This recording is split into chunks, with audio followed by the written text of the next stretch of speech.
Taguig City Generals sureball na sa semifinals ng NBL Chairman's Cup. Narito ang sports news ni Kim Gomez. Sa mundo ng palakasan, ang latest malalaman sa DWIZ Sports News.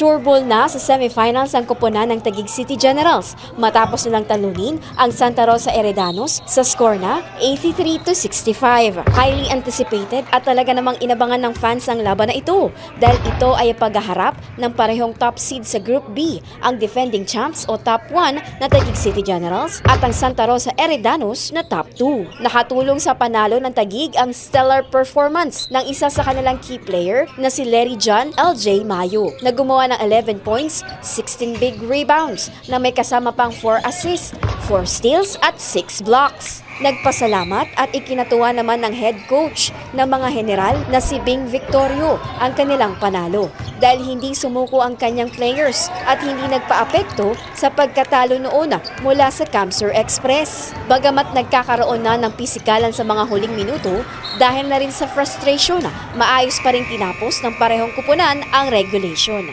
Kaya stay tuned lang sa Aliw Channel 23 dahil ang semifinals ay nalalapit na at ilang laro na lamang sa elimination round ang natitira. That portion was brought to you by Arena Plus. Sa Arena Plus, astig sa sports. Download Arena Plus app now in App Store or Google Play. You can watch it also on arenaplus.ph.